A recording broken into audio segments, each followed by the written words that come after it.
নমস্কার বন্ধুরা, মমতার লাইফস্টাইলে আপনাদের সবাইকে স্বাগত। পুরনো বন্ধুদের পাশে থাকার জন্য ধন্যবাদ এবং নতুন বন্ধুদের স্বাগত জানিয়ে শুরু করছি আজকের ভিডিও। আমি প্রথমে একটা এই যে চালের যে বস্তা হয়, এটা কিন্তু বাসমতি রাইসের বস্তা নিয়েছি।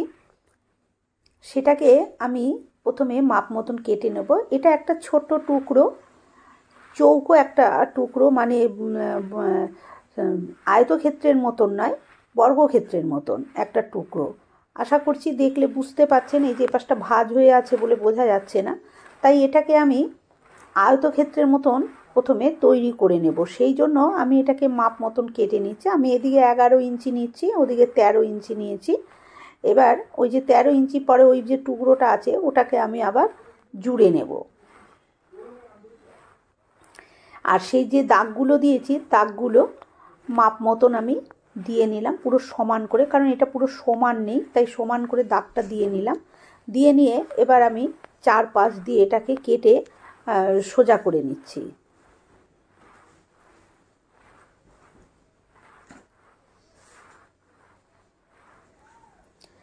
আর এই যে এরকম একটা টুকরো নিয়েছি, এটাকে আমি এখানে জুড়ে দেব, তাহলে এটা দেখতে আয়তক্ষেত্রের মতন হয়ে যাবে।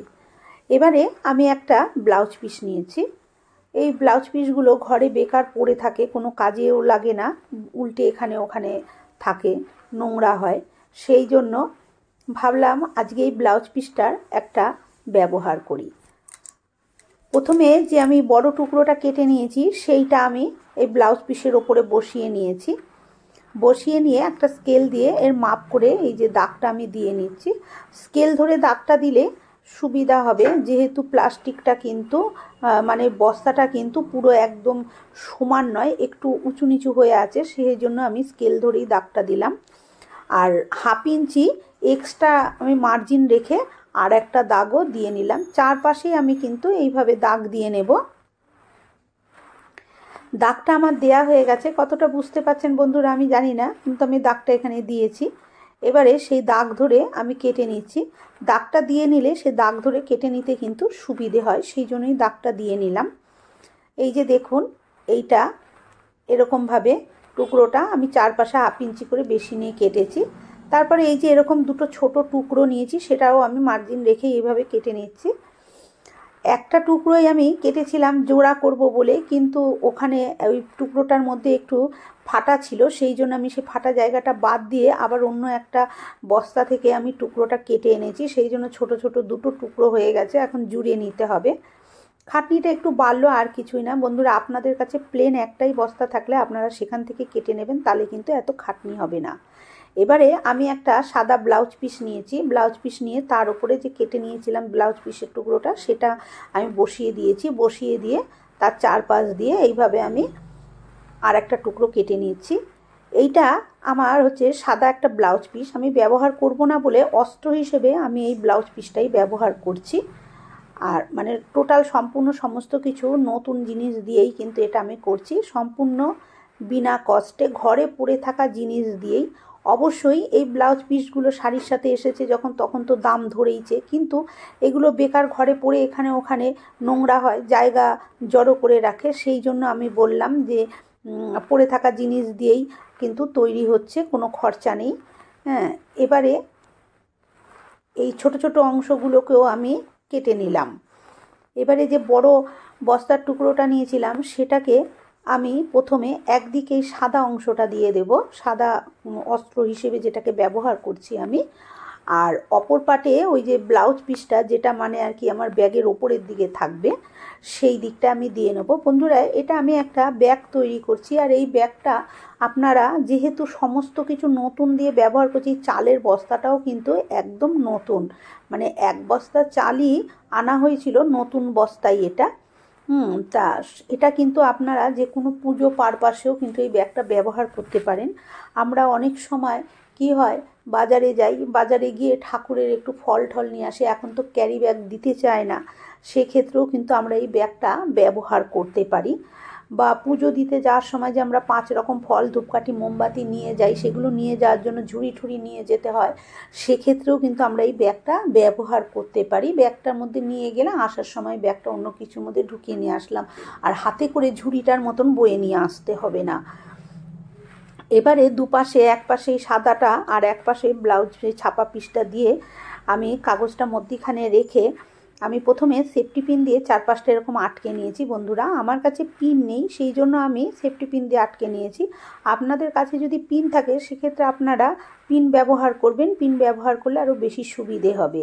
এবারে আমি এইভাবে 4 পাশ ঘুরিয়ে ঘুরিয়ে এটাকে পুরো সেলাই করে নিয়েছি। যেহেতু আমি সেফটি পিন দিয়ে দিয়েছি সেহেতু এটা কিন্তু আমার একটু নড়তে পারিনি কোনো দিকে, খুব ভালোভাবে আমি এটাকে এইভাবে আটকে নিয়েছি। দেখুন এই যে, এবারে আমি সুতোটাকে কেটে নিচ্ছি, দিয়ে এবারে যে বাড়তি অংশটা সেলাই করার পরে সেই অংশটা আমি কেটে বাদ দিয়ে দিচ্ছি। অবশ্যই আমরা একটু বাড়তি অংশ রেখে কাটি, কারণ সেলাই করার সময় যদি বাড়তি অংশ না থাকে একদম মাপে মাপে নিলে কিন্তু সেক্ষেত্রে সেলাই করার পর সেটা ছোট হয়ে যাওয়ার ভয় থাকে।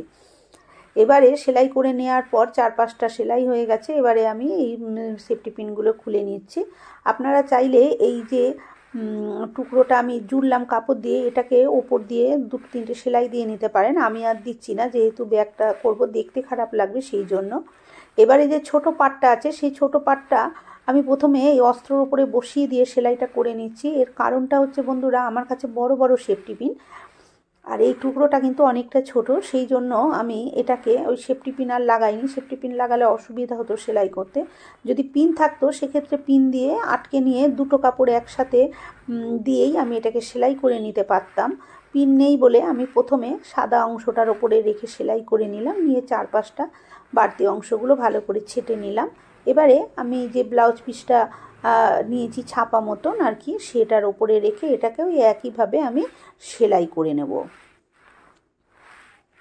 আর এই টুকরোগুলো, কাটা টুকরোগুলো একটু এক্সট্রা হওয়ার কারণে এটা কিন্তু আমি এইভাবে আর সেফটি পিন না লাগিয়েও এইভাবে সেলাই করে দিতে পারলাম, কোনো অসুবিধা হলো না। সেলাই হয়ে গেছে। এবার এরও বাড়তি অংশটা আমি কেটে এইভাবে বাদ দিয়ে নেব। আমি বন্ধুরা এটা মেশিনে সেলাই করছি। যাদের কাছে মেশিন নেই বা মেশিন আছে আপনারা চালাতে জানেন না, তারা কিন্তু এটা হাতেও করতে পারেন। ভীষণই সহজ, যে কেউই একবার দেখলেই তৈরি করতে পারবে, আর খুব সহজেই সব সোজা সোজা সেলাই। এগুলো হাতেও সেলাই দিয়ে দেওয়া যায়, ম্যাচিং করে সুতো দিয়ে সেলাই করলেই বোঝা যাবে না। এই যে দেখুন, দুটো পাটি আমি কিন্তু কাপড় লাগিয়ে নিয়েছি। এবার এই পাট দুটো আমি একসাথে ধরে পাট দুটোকে একটু সেলাই করে দিচ্ছি, কারণ এই পাট দুটো যেহেতু আমি ওই গোটা পাটটা দিতে পারিনি, একটু ছেঁড়া ছিল বলে বাদ দিয়ে দুটো কাগজ থেকে নিয়েছি, সেহেতু পাট দুটোকে আমি জুড়ে দিলাম। জুড়ে দিয়ে এবার মধ্যিখানে যে সেলাইয়ের যে অংশটা, ওইটা অংশটা অনেকটা শক্ত, যেহেতু ভেতরে বস্তা দেয়া আছে সেহেতু, সেই জন্য আমি ওইটাকে আঙ্গুল দিয়ে ভালো করে একটু চিরট করে নিয়ে এই দেখুন এইভাবে ঘুরি ঘুরি সেলাই করে দিচ্ছি। তার জন্য কি হবে, এই সেলাইটা এখানে মুখটা খুলেও যাবে না, এটা পুরো পাকা সেলাইও হয়ে গেল। আর দ্বিতীয়ত কথা, এটা পুরো চেপে বসে গেল, একটুও উঁচু হয়ে থাকবে না। ব্যাগের ভেতর দিকে উঁচু হয়ে থাকলে তো এগুলো হাতে বাজবে বা সেলাই খুলে যাওয়ার ভয় আছে, অনেক সমস্যা থাকতে পারে, সেগুলো কিন্তু আর রইল না। এবার এই বড় পাটটার সাথে ছোট যে পাটটা আমি জুড়ে নিলাম সেটা এইভাবে নিয়ে আমি একটা সেলাই দিয়ে দিচ্ছি। এই সেলাইটাও কিন্তু উঁচু হয়ে থাকবে, যেহেতু জয়েন্ট। যদি শুধু কাপড়ের হতো তাহলে কিন্তু সমস্যা হতো না, যেহেতু আমি এখানে ভেতরে চালের বস্তা দিয়েছি সেহেতু কিন্তু এই সমস্যাটা হবে, কেননা চালের বস্তাটা একটু শক্ত খড়খড়ে, সেই জন্য ওই জন্য এটাকেও আমি আবার এইভাবেই এই যে সেলাইটা দেওয়ার পর চিরট করে সেলাইটা দিয়ে নেব। একদিকেরটা আমি প্রথমে এইভাবে সেলাইটা দিয়ে নিলাম, দিয়ে নিয়ে যে বাড়তি অংশটা আছে সেইখানটা এসে বাড়তি অংশটা এই যে আমি এইভাবে কেটে নিচ্ছি, কারণ দুটো পাট জুড়ে এটার থেকে একটু বড় হয়ে গেছে, এটা বাড়তি অংশটা কেটে নিলাম। কেটে নিয়ে এবার ওইখানটা যেহেতু কেটেছি এইখানটা আমি ভালো করে এইভাবে সেলাইটা করে মুখটা জুড়ে দিলাম। জুড়ে দিয়ে আর একটা পাশে যে ঘুরিয়ে ওই যে ওই হাতে এই দেখুন এইটাকেও আমি এইভাবে বসিয়ে দিচ্ছি, কত সুন্দর দেখতে লাগছে। আর যদি আপনারা ভেতরে চেন লাগাতে চান তাহলে চেনটা কিন্তু এই যে চিরট করে এটাকে আমি সেলাই করে দিয়েছি, এর ওপরে চেনটা বসিয়ে দিতে পারেন, তাহলে কিন্তু এটা আর ভেতর দিক দিয়েও দেখা যাবে না। আর যেহেতু আমি এটা ব্যাগটায় চেন ব্যবহার করব না, মানে খুব সহজেই যাতে তাড়াতাড়ি খোলা পড়া যায় আমি সেরম হিসেবে করব। দেখুন এই পাটটা জুড়ে দিয়ে এটা কিন্তু বেশ একটা আয়তক্ষেত্রের মতন হয়ে গেছে। এবারে এই যে দেখুন ব্যাগটা আমি এইভাবে করব। এবার ব্যাগটা করার জন্য আমি দুটো হ্যান্ডেল তৈরি করব। আর যেহেতু এই ব্যাগটা আমি হাতে ঝোলানো যায় যাতে সেই জন্য করছি, সেই জন্য আমি একটু হ্যান্ডেলটা বড় করে তৈরি করছি। আপনারা যদি অন্যভাবে নিতে চান তাহলে সেক্ষেত্রে হ্যান্ডেলটা নিজেদের ইচ্ছা পছন্দ মতন করে নেবেন। আমি সাধারণত ব্যাগটা হাতের ভেতরে ঢুকিয়ে মানে হাতটা ভেতর দিকে হ্যান্ডেলে ঢুকিয়ে ব্যাগটা ঝুলিয়ে দিই, সেই কারণে আমি একটু হ্যান্ডেলটা বড় করছি। হ্যান্ডেলটা বড় হলে ওইভাবে নিতে কিন্তু সুবিধে হয়। আর ভেতর থেকে ব্যাগের কিছু বার করতে গেলেও ব্যাগ থেকে ব্যাগটাকে পুরো বার করে খুলতে হয় না, খালি ভলকামটা টেনে খুলে দিলেই কিন্তু এটাকে বার করা যায়। এবারে এইভাবে দেখুন দু মাথাটা চেপে ধরে একভাবে জুড়ে দিয়ে আমি এই ফিতেটা সেলাই করলাম। আবার ঘুরিয়ে দিয়ে আমি ফিতেটার উল্টো পাটটাও সেলাই করে দেবো। দুটো পাটই যদি এটা সেলাই করা হয় তাহলে কিন্তু বেলটা খুব শক্তপোক্ত হবে। আর একটা পাশ সেলাই দিলে বেলটা কিন্তু আর একটা পাশ কীরকম যেন থাকবে, মানে একটু নরম নরম থাকবে, ভালো লাগবে না দেখতে, সেক্ষেত্রে পোক্ত হবে না খুব ভালো করে। দেখুন এই যে বেল্ট তৈরি হয়ে গেল। আমি দুখানা বেল্টই কিন্তু এইভাবে তৈরি করে নিয়েছি। এবারে এই যে ব্যাগ তৈরি করার জন্য যে অংশটা আমি তৈরি করে রেখেছিলাম সেটার দুটো মাথা কিন্তু কাঁচা আছে, সেই মাথা দুটোকে কিন্তু ভালো করে আমার পট্টি লাগাতে হবে, না হলে এই মাথা দুটোর এখানে বেল্টটা লাগাবো এটা কিন্তু ভালো লাগবে না দেখতে, আর এটা সেলাইও হবে না। সেই জন্য আমি এরকম দুটো সাদা কাপড় থেকে কেটে নিয়ে এই যে দেখুন এইভাবে পট্টিটা লাগিয়ে দিলাম। পট্টিটা অবশ্যই আমি উল্টো দিকে আগে লাগিয়েছি, এই সাদা অংশের দিকে আগে লাগিয়েছি, দিয়ে ঘুরিয়ে নিয়ে সোজা দিকের দিকে ভাঁজ করে আমি সেলাইটা দিয়ে নিয়েছি। সেদিকটা একটু চওড়া করে দিয়েছি, তাতে দেখতেও ভালো লাগবে। এবারে দেখুন এই যে ব্যাগটা এরকম হবে। এবারে এখানে আমি মাপ করে ঠিক দাগ দিয়ে নিয়েছি মধ্যিখানে সেন্টার করে, তারপরে মধ্যিখানের দাগের থেকে এপাশে 2 ইঞ্চি এপাশে 2 ইঞ্চি বাদ দিয়ে দাগ দিয়ে নিয়েছি। এবারে এই বেলটাকে আমি এইভাবে এখানে বসিয়ে দিচ্ছি। বেল্ট লাগানোর সময় কিন্তু অবশ্যই মাপ করে দাগ দিয়ে তারপরে বেল্টটা বসাবেন, না হলে কিন্তু বেল্ট কিন্তু উল্টো পাল্টা বসে গেলে এদিক ওদিক সরে গেলে কিন্তু ধরার জন্য খুব সমস্যা হবে। সেই জন্য দাগ দিয়েই বেল্টটাকে বসাবেন। বেল্ট মানে আমি এখানে হ্যান্ডেলটার কথাটা বলছি। এই যে দেখুন দুটো হ্যান্ডেলই কিন্তু আমি খুব সুন্দরভাবে বসিয়ে দিয়েছি। এবার এই হ্যান্ডেলের মধ্যিখানে যেখানটা ফাঁকা আছে সেইখানটা আমি এই ভলকামটা লাগাবো। আপনারা যদি চেন লাগান সেক্ষেত্রে চেন লাগাতে পারেন, কিন্তু আমি যেহেতু চেন লাগাবো না সেক্ষেত্রে আমি এইটাকেই লাগিয়ে দিলাম। ওই মধ্যিখানে মাপ করে কেটে দুপাশে দুটো আমি বসিয়ে দিচ্ছি।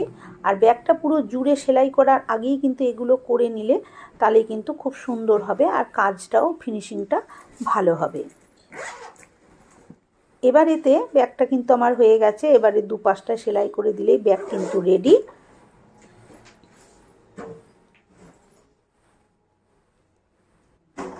ব্যাগটা দেখুন আমি এই যে এইভাবে সেলাই করে দিচ্ছি। আপনারা ব্যাগটাকে এইভাবেও ব্যবহার করতে পারেন, তবে এইভাবে ব্যবহার করলে খুব একটা জিনিসের ভেতরে নেওয়া যাবে না, সেই জন্য আমি ব্যাগটাকে একটু অন্যরকমভাবে ব্যবহার করব। আর তার জন্য আমি একটা ফিতে নিয়ে এই যে নিচের দিকে যে দুপাশে 2 ইঞ্চি বাই 2 ইঞ্চি আমি একটা দাগ দিয়ে নিচ্ছি। তবে আমি নিচের দিকটা একটু চওড়া করব বলে 2 ইঞ্চি বাই 2 ইঞ্চি দাগ দিলাম। আপনারা 1.5 ইঞ্চি বাই 1.5 ইঞ্চি বা 1 ইঞ্চি বাই 1 ইঞ্চি এরকমও দাগ দিয়ে নিতে পারেন, যে যেরকম পছন্দ করবেন সেই হিসেবে।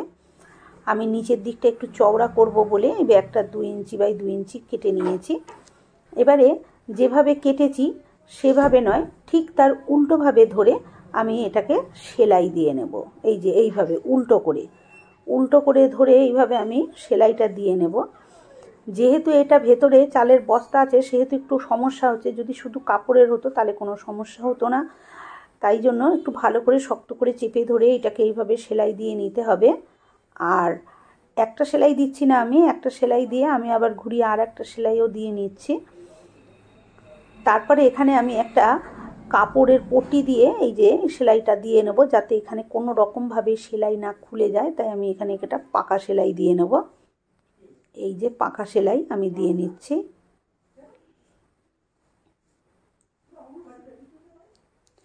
এই যে এইভাবে উল্টে এই যে এইভাবে আমি সেলাইটা এখানে এই যে পট্টি করে এই যে সেলাইটা আমি দিয়ে নিচ্ছি।